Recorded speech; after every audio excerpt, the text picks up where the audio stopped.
قابض افغان طالبان اور فتنہ خوارج کی کھرم میں سرحدی علاقے شورکو پر بلا اشتعال فائرنگ۔ سیکیورٹی ذرائع کا کہنا ہے پاک فوج نے فتنہ خوارج کو بھرپور جواب دیا۔ قابض افغان طالبان پوسٹوں کو شدید نقصان، پاک فوج کی جوابی کارروائی میں پوسٹوں پر آگ بھڑک اٹھی۔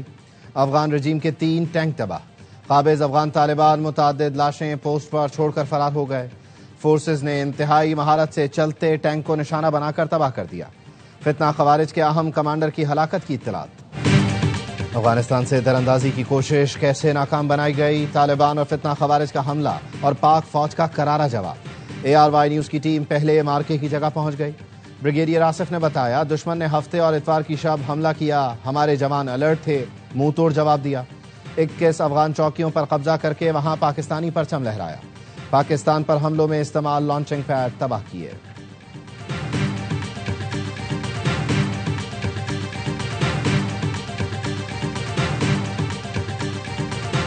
نئے وزیر اعلیٰ خیبر پختونخوا سے بغیر کسی تاخیر حلف لیا جائے، chief justice Peshawar high court نے PTI کی درخواست پر فیصلہ سنا دیا۔ چیف جسٹس ہائی کورٹ نے کہا گورنر KP نومنتخب وزیر اعلیٰ سے کل شام 4 بجے تک حلف لیں۔ گورنر ایسا نہیں کرتے تو اسپیکر صوبائی اسمبلی حلف لیں گے۔ علی امین گنڈاپور نے اسمبلی فلور پر کہا کہ انہوں نے استعفیٰ دیا ہے۔ خیبر پختونخوا اسمبلی نے نئے وزیر اعلیٰ کا انتخاب کیا۔ KP اسمبلی نے گزشتہ روز سہیل آفریدی کو نیا وزیر اعلیٰ منتخب کیا تھا۔ PTI نے پشاور ہائی کورٹ کا فیصلہ خوش آئند قرار دیا۔ اسد قیصر نے کہا آج جمہوریت اور قانون کی فتح ہوئی، عدالت نے انصاف کا ساتھ دیا۔ جنید اکبر نے کہا ہمیں اپنی عدالتوں پر یقین ہے، سیاسی لوگوں کا بھی شکریہ جو اس آئینی کام کا حصہ بنے۔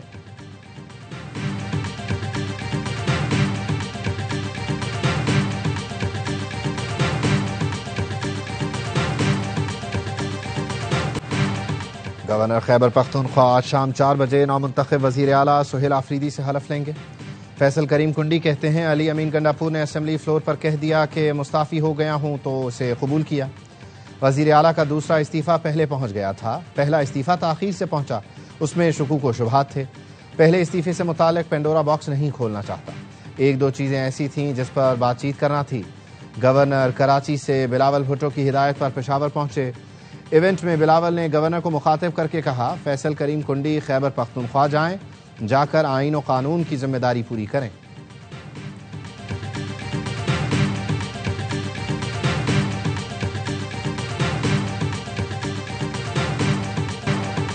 لاہور میں TLP کے دفتر پر چھاپے میں 2 کلو سونا، 50,000 کی بھارتی کرنسی برآمد۔ پولیس اور دیگر اداروں نے TLP دفتر سے برآمد سامان کی تفصیلات جاری کر دی۔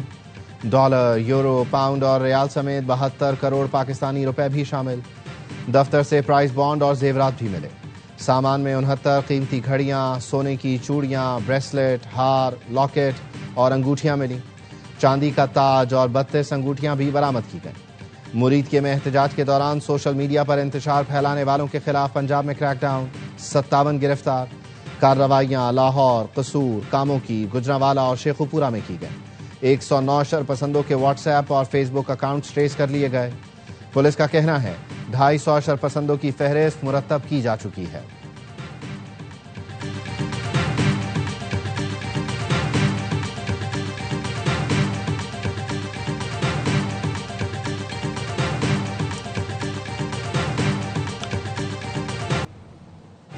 مرید میں پولیس انسپکٹر کی شہادت اور اہلکاروں کے زخمی ہونے کا مقدمہ درج۔ TLP قیادت سمیت درجنوں کارکن نامزد۔ مقدمے میں دہشت گردی سمیت 33 دفعات شامل۔ مرید میں تحریک لبیک کا پرتشدد احتجاج اور قانون نافذ کرنے والے اداروں پر حملے، 1 پولیس افسر شہید اور 1 درجن اہلکار زخمی ہوئے۔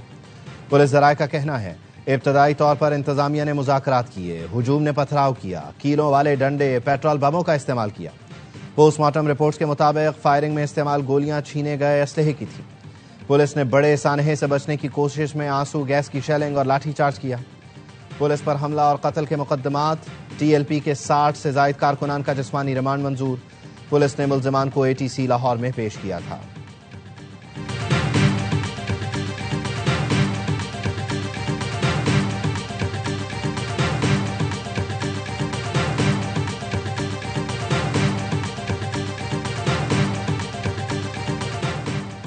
سعد رضوی فرار ہیں، جلد قانون کے کٹہرے میں لائیں گے، اگر انہیں گولی لگی ہے تو ہمیں بتائیں، علاج کرائیں گے۔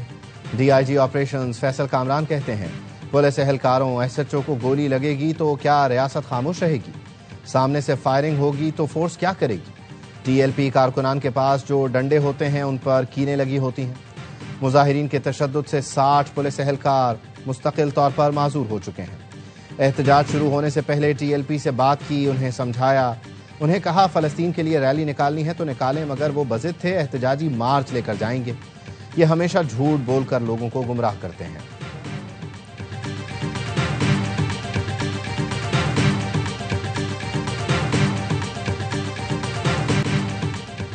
امن معاہدے کے بعد فلسطینیوں کی گھروں کو واپسی، قیدیوں کے گھر پہنچنے پر جذباتی مناظر، کسی نے اپنی ماں کے قدم چومے تو کوئی اپنے بچوں سے لپٹ کر رو پڑا۔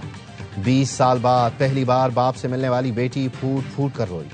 جنگ بندی اور قیدیوں کی رہائی کے بعد غزہ میں فلسطینی امن کا جشن منا رہے ہیں، زندگی معمول پر آنے لگی۔ خان یونس میں کھنڈرات کے درمیان بازار سج گیا، لوگوں کی چہل پہل، فلسطینی اپنے تباہ گھروں کی دوبارہ تعمیر میں مصروف ہیں، بچے ملبے سے کھیل رہے ہیں اور خوشیاں ڈھونڈ رہے ہیں۔ شمالی غزہ کا ایک رہائشی واپسی پر اپنا گھر صحیح سلامت دیکھ کر جذبات پر قابو نہ رکھ سکا۔ اسرائیل 2 سال تک غزہ پر آگ اور بارود برساتا رہا، 22 لاکھ آبادی والا شہر کھنڈر بن گیا۔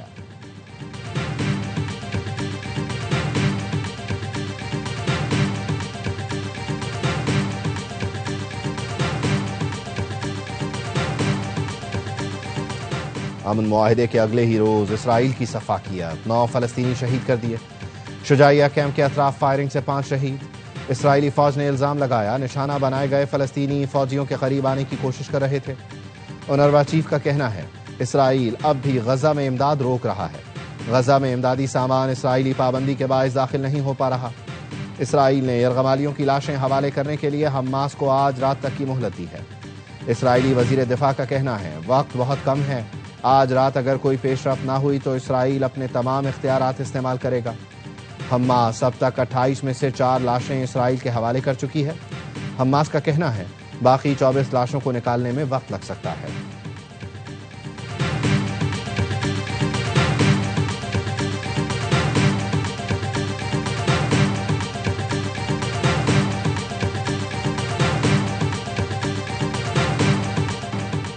غزہ امن سربراہی اجلاس کے دوران پاکستان کو اہم مقام حاصل رہا، پاکستان کو بڑی سفارتی کامیابی ملی۔ وزیر اعظم شہباز شریف کہتے ہیں پاکستان کی اولین ترجیح غزہ میں نسل کشی کا فوری خاتمہ تھا۔ پاکستان اور برادر ممالک نے غزہ کے مسئلے پر مشترکہ موقف اپنایا۔ صدر ٹرمپ کا شکریہ، امید ہے وہ غزہ میں مظالم روکنے کا وعدہ پورا کریں گے۔ فلسطینی عوام کی آزادی، وقار اور خوشحالی پاکستان کی بنیادی ترجیح ہے۔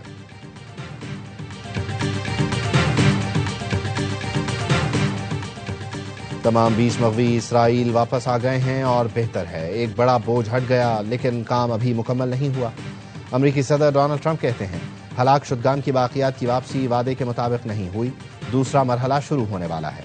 مصر نے غزہ کے انتظام کے لیے 15 ٹیکنوکریٹس کے ناموں کا اعلان کر دیا۔ اسرائیل اور حماس سمیت تمام فلسطینی دھڑوں کی مشاورت سے فہرست کو حتمی شکل دی گئی۔ مصری وزیر خارجہ کہتے ہیں ٹیم غزہ میں عوامی امور اور روزمرہ زندگی سنبھالے گی۔ حماس کا عبوری دور میں کوئی انتظامی کردار نہیں ہوگا، صرف تعاون فراہم کرے گی۔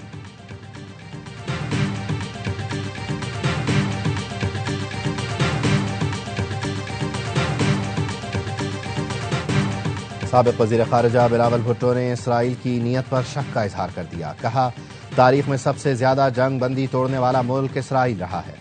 غزہ سیز فائر پر لوگوں میں ڈر، خوف اور بے چینی ہے کہ کہیں اس بار بھی کوئی دھوکہ نہ دے دیا جائے۔ وزیر اعظم شہباز شریف کو صدر ٹرمپ نے خطاب کرنے کی دعوت دی، پورے ملک نے ان کا خطاب سنا ہوگا، پسند بھی آیا ہوگا۔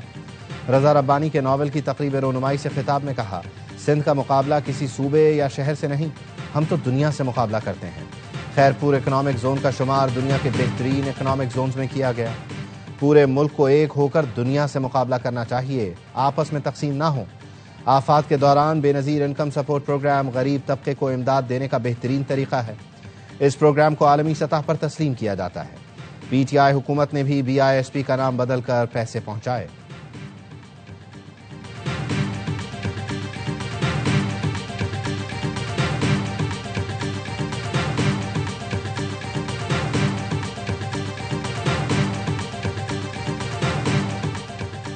اقوام متحدہ میں پاکستان کے مؤثر کردار کا ایک بار پھر اعتراف۔ پاکستان 2026 سے 3 سال کی مدت کے لیے انسانی حقوق کونسل کا ممبر منتخب۔ پاکستان سمیت 14 ممالک اقوام متحدہ کی انسانی حقوق کونسل کے نئے رکن بن گئے۔ نائب وزیر اعظم اسحاق ڈار کہتے ہیں پاکستان کی کامیابی عالمی سطح پر انسانی حقوق کے فروغ کا اعتراف ہے۔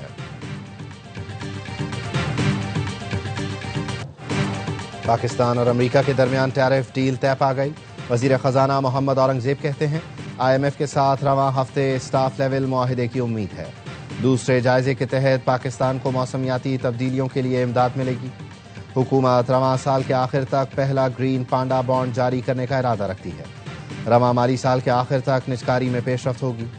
وزیر خزانہ کی واشنگٹن میں دولت مشترکہ کے وزرائے خزانہ اجلاس میں شرکت۔ IMF حکام اور ورلڈ بینک حکام سے بھی ملاقاتیں کی۔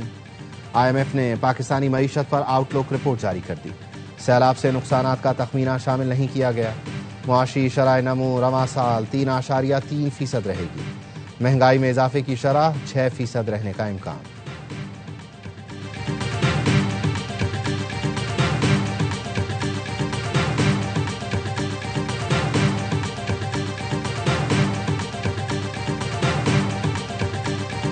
خیبر پختونخوا میں افغان پناہ گزین کیمپ بند کر دیے گئے۔ وفاق نے کیمپ فوری بند کرنے کا نوٹیفیکیشن جاری کر دیا۔ صوبے میں افغان مہاجرین کو فوری وطن واپسی کی ہدایت۔ DI خان، ٹانک، لکی مروت، برنو، مانسہرہ میں کیمپ بند۔ 4 مراکنڈ میں بھی افغان پناہ گزین کیمپ بند کیے گئے۔ صوبائی حکومت کو کیمپوں کی اراضی قبضے میں لینے کی ہدایت کر دی گئی۔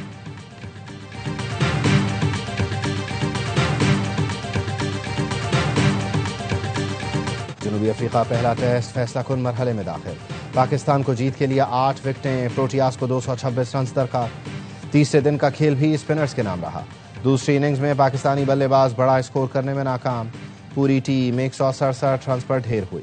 بابر 42، عبداللہ شفیق 41 اور شعود شکیل 38 رنز بنا کر نمایاں رہے۔ پاکستان کی آخری 6 وکٹیں صرف 17 رنز پر گریں۔ متسوامی نے 5، ہارمر نے 4 کھلاڑیوں کو آؤٹ کیا۔ تیسرے دن کھیل کے اختتام پر جنوبی افریقہ کے 2 کھلاڑی آؤٹ۔ نعمان علی نے کپتان ماکرم اور ملڈر کو چلتا کیا۔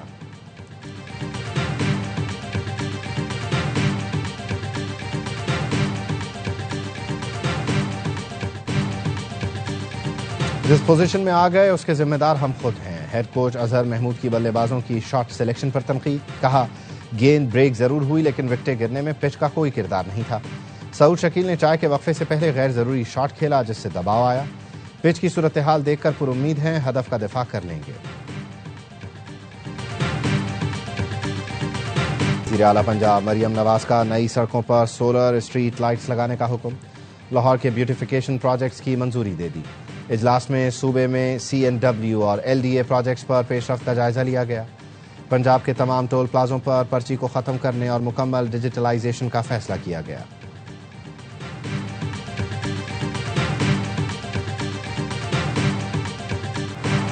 بینائی کے عالمی دن پر وزیر اعلیٰ ہاؤس میں مفت آئی کیمپ۔ مراد علی شاہ نے کہا آنکھوں کی صحت سے متعلق عوام میں آگاہی خوش آئند ہے۔ سندھ حکومت عوامی صحت کے منصوبوں میں مکمل تعاون جاری رکھے گی۔ آنکھوں کی صحت کو نظر انداز کرنا زندگی کو دھندلا دینے کے مترادف ہے۔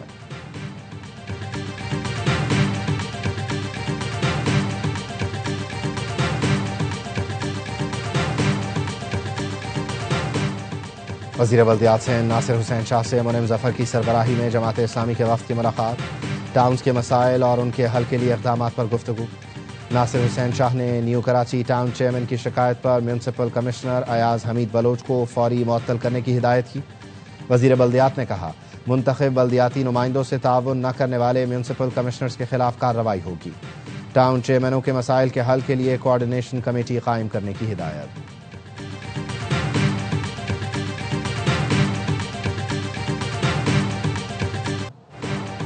فلائٹس کھل جائیں تو میں بھی غزہ جاؤں گا۔ فلسطینیوں کی ترقی خوشحالی میں اپنا کردار ادا کروں گا۔ فلسطینیوں کے بچوں کی تعلیم کے لیے اسکول بنائیں گے۔ گورنر سندھ کامران ٹیسوری کا تقریب سے خطاب۔ کہا ہمیں فلسطینیوں کی خوشیوں میں شریک ہونا چاہیے۔ ٹرمپ نے تقریر میں کہا کہ فیلڈ مارشل کو یاد کر رہا ہوں۔ پاکستان کی سفارتی کامیابیوں کو دنیا میں مانا جا رہا ہے۔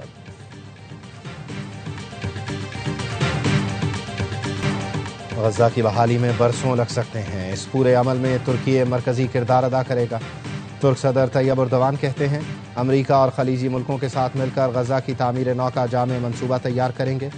تباہ حال غزہ میں 5.5 کروڑ ٹن ملبہ، اسرائیلی بمباری سے 83% عمارتیں مکمل تباہ ہو چکی، کروڑوں ٹن ملبہ ہٹانے میں دہائیاں لگ سکتی ہیں۔ اقوام متحدہ کے ترقیاتی پروگرام کے اہلکار کا کہنا ہے صفائی کا کام شروع کر دیا گیا، اب تک 81,000 ٹن ملبہ ہٹایا جا چکا ہے۔